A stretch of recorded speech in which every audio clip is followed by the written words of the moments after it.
औज़ुबिल्लाहिमिनश्शैतानिर्रजीम बिस्मिल्लाहिर्रहमानिर्रहीम। अस्सलाम वालेकुम। My name is Sana Sultana, PhD scholar from Bahauddin Zakariya university Multan. अच्छा गाइस, अब मैं फोर्थ चैप्टर आप लोगों को स्टार्ट कर चुकी हूँ और फोर्थ चैप्टर की इससे पहले ना जो एक्सप्रेशन लिखने के बारे में था तो वो मैं आप लोगों को पहले बता चुकी हूँ। अपने जब फोर्थ चैप्टर का मैंने समरी करवाई थी तब उसमें मैंने एक्सप्रेशन लिखना के बारे में आप लोगों को बता दिया था कि उसे कैसे लिखते हैं। तो अब मैं इसलिए उन पर टाइम वेस्ट नहीं करूँगी। तो ये 4.20 एग्जाम्पल्स हैं, उन्हें प्रोग्राम नहीं बनाना था, सिर्फ उसने एक्सप्रेशन दिया हुआ, वो कहता है इसे फोरट्रान की ज़बान में मुझे लिख के दिखाओ। तो ये हमारा तो वो हम लोगों ने कर लिया।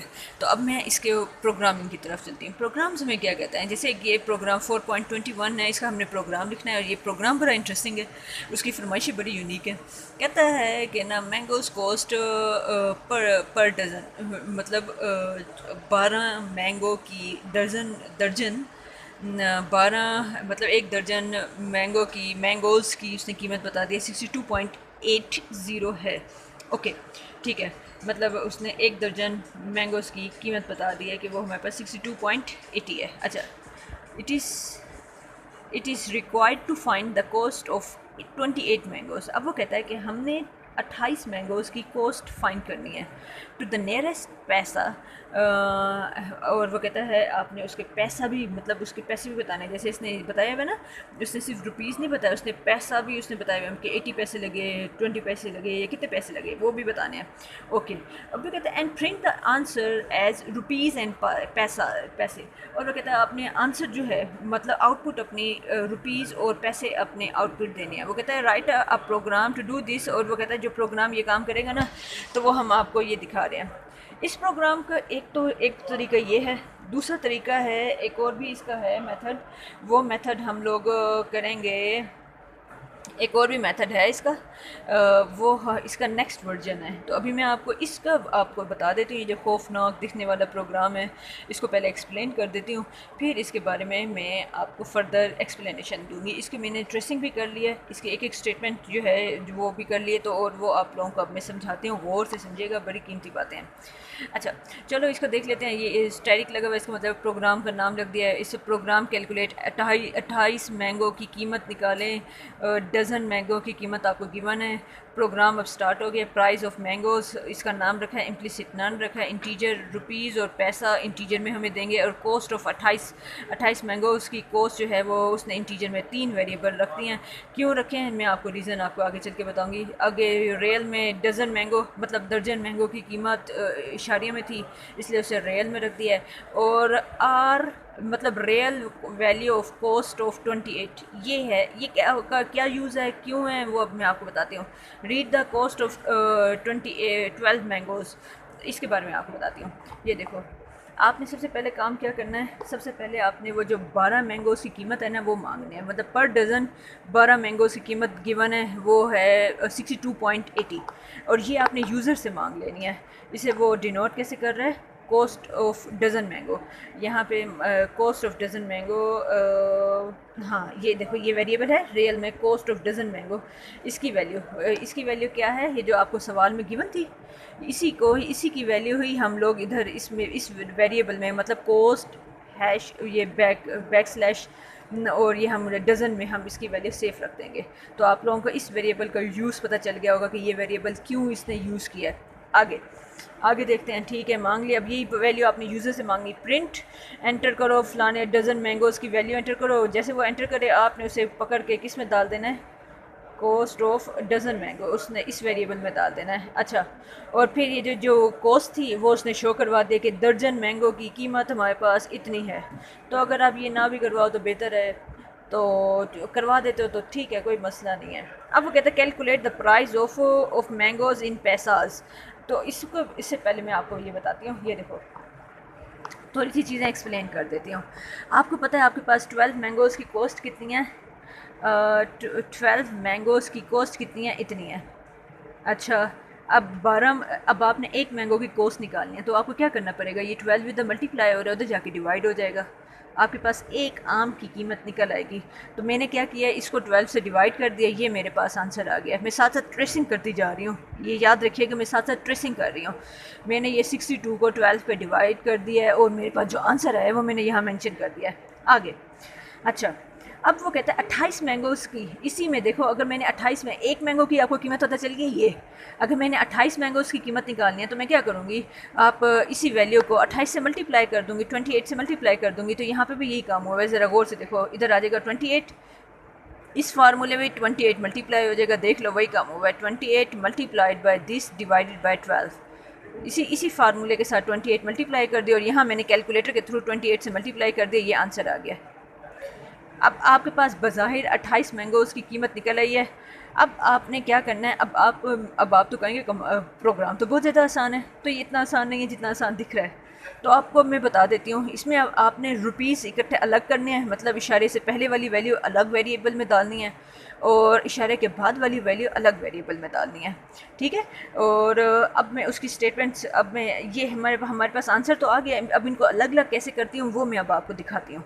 आओ इधर आओ, इस प्रोग्राम में आओ। इस प्रोग्राम में क्या कहता है, calculate the price of mangoes इन पैसाज, कैसे निकाल रहे हैं वो कहता है, ये देखो ये वही, इसे ज़रा गौर से देखो, cost of dozen mango divided by 12 multiply by 28। सिर्फ नया काम है कि यहाँ 100 से मल्टीप्लाई किया हुआ है।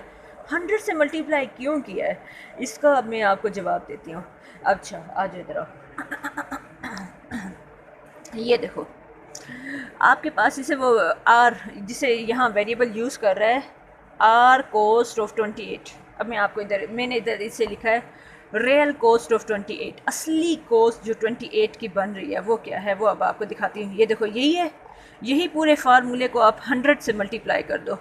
उधर सिर्फ तरतीब चेंज है, उधर 100 इधर आया हुआ है, इनसे मल्टीप्लाई हो रहा है, सिर्फ तरतीब, और 28 100 की जगह गया हुआ है, तो उसने तरतीब चेंज की हुई है ताकि आप लोग कोई चीज़ नई ना लगे, इसलिए मैं पिछली चीज़ों से रिलेट कर रही हूँ। इसी पूरी शक्ल को 100 से मल्टीप्लाई कर दो। 100 से मल्टीप्लाई करेंगे, साथ साथ मैं ट्रेसिंग भी कर रही हूँ, तो फ़ायदा क्या होगा वो देख लो। जब आप 100 से मल्टीप्लाई करोगे ना तो हुआ क्या, ये देखो ये जो डेसिमल है ये 3, ये 3 बार का मतलब है ये 333 चलता जा रहा है, तो यहाँ आ जाएगा आपका डेसिमल, यहाँ से यहाँ आ जाएगा। अब ये हमारे पास क्या है, रियल कॉस्ट निकल आई, और ये रियल कॉस्ट निकल आई। अब आपको एक और चीज़ दिखाती हूँ। अब उसने अगला काम किया हुआ है, ज़रा अगली इसकी स्टेटमेंट देखो। इसने किया हुआ है, इसने निकाला हुआ है, एक वेरिएबल इंट्रोड्यूस करवाया जिसका नाम रखा है कॉस्ट ऑफ 28। उसमें क्या कर रहा है वो कहता है जो रियल कॉस्ट है ना 28, उसमें 0.5 ऐड कर दो। ये क्यों किया मैं आपको रीज़न बताऊंगी। मेरा जो ये इंसान ने अपना दिमाग यूज़ करके राउंड ऑफ एरर से बचने के लिए उसने ये काम किया है। कंप्यूटर पे ये काम करता है, कंप्यूटर की एक बिल्ट इन हमारे पास है। ये मैं नेक्स्ट इसका जो वर्जन आएगा ना, एग्जांपल नंबर 24.22, उसमें एक्सप्लेन करूँगी। वहाँ पे आप कंप्यूटर की बिल्ट इन वो फंक्शन यूज़ करेंगे और उसी वक्त आंसर आपका निकल आएगा, राउंड ऑफ एरर आप लोगों का नहीं आएगा। तो यहाँ इसने राउंड ऑफ एरर से बचने के लिए अब आपको ज़रा यहाँ पर बताती हूँ, इधर एक्सप्लेन करती हूँ। ये देखो 28 कॉस्ट ऑफ 28 जो आपकी ये जो रियल कॉस्ट निकली है जिसमें आपने 100 से मल्टीप्लाई कर दिया था, ये रियल कॉस्ट है। वो कहता है इसमें अब राउंड ऑफ एरर से बचने के लिए उसने 0.5 ऐड कर दिया है। देख लो यही कॉस्ट, ये जो रियल कॉस्ट थी इसमें उसने 0.5 ऐड कर दिया है। 0.5 ऐड करेंगे तो आप अब देखिएगा आपका ये जो आंसर बनेगा वो आपका आंसर ये बनेगा, आप करके दिखिएगा। और मज़े की बात, ये कॉस्ट ऑफ 28 इसका आप पाएंगे वो इशारे के बाद वाला हिस्सा कहाँ गया, अब वो आपको एक्सप्लेन करती हूँ। यहाँ आप ध्यान से देखें, यहाँ उसने कॉस्ट ऑफ 28 इंटीजर में रखा था। अब इंटीजर क्या करता है, इशारे के बाद वाला हिस्सा फुल ऑन चॉप ऑफ कर देता है, हटा देता है, तो आपके ये आ जाएगा। आ जाओ, ठीक है। इसने राउंड ऑफ एरर से बचने के लिए ये काम किया है। अच्छा, अब ये क्या कर रहा है, कॉस्ट ऑफ 28, जब कॉस्ट ऑफ 28 निकल आती है, मतलब ये निकल आई, अब रुपीज़ और पैसा कैसे निकालता है वो मैं अब आपको निकालना सिखाती हूँ। देखो उसने क्या किया, रुपीज़, वो कहता है ये कॉस्ट ऑफ 28 है, इसको 100 से डिवाइड कर दो। अब आपको पता है ये रुपीज़ तो इंटीजर में है, इंटीजर में क्या करेगा, जैसे 100 से डिवाइड होगा, आप ये 100 से डिवाइड होगी, ये वैल्यू 100 से डिवाइड करोगे तो डेसिमल पॉइंट यहाँ आ जाएगा। और अब आपको पता है इंटीजर क्या करता है, डेसिमल पॉइंट उसके आगे जितने इंटीजर होते हैं सारे गायब कर देता है और इससे पहले वाले जो होते हैं वो लिख देता है। यहाँ पर देखो 146 आ जाएगा, रुपीज़ की वैल्यू आपकी निकल आई। जो आप ज़रा देखो ओरिजिनल वैल्यू हमारी ये थी और मुझे रुपीज़ में क्या चाहिए था, 146 रुपीज़ में चाहिए था, वो आ गया। देखो कितनी उसने चालाकी यूज़ करके उसने अपना ये निकाल लिया वैल्यू। अब देखो पैसाज वो कैसे निकालता है, ज़रा वो देखो। पैसाज निकालने के लिए वो कहता है यही जो ये वेरिएबल है, माइनस कर दो इसमें से रुपीज़ मल्टीप्लाई बाय 100, रुपीज़ को 100 से मल्टीप्लाई करो। ये मैंने इसका ये देखो 28 की कॉस्ट यहाँ गिवन है, ये देखो ये गिवन निकली थी। अच्छा अब रुपीज़ को, ये जो आपका ये रुपीज़ निकले हैं, इसको 100 से मल्टीप्लाई करो। इसको 100 से मल्टीप्लाई किया तो मेरे पास ये आंसर आया। इसमें से ये दोनों माइनस किया तो ये 54 आ गया। पैसाज भी आपने कैलकुलेट कर लिए हैं।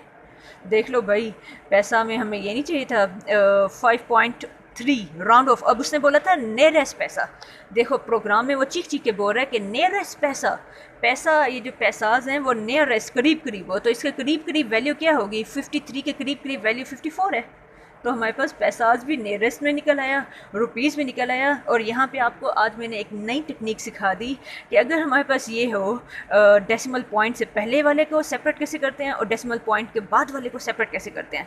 तो ये उसने एक बताया है, इसके ऊपर ज़रा गौर व फिक्र कीजिएगा। तब तक मैं मिलती हूँ अपने नेक्स्ट प्रोग्राम में, और इसी को मैं आपको ब्लैक स्क्रीन पर एग्जीक्यूट करके बताऊँगी इंशाल्लाह। चलो बच्चों, अपनी दुआ में बहुत ज़्यादा याद रखिएगा, अपना बहुत ज़्यादा ख्याल रखिएगा। अल्लाह हाफिज़।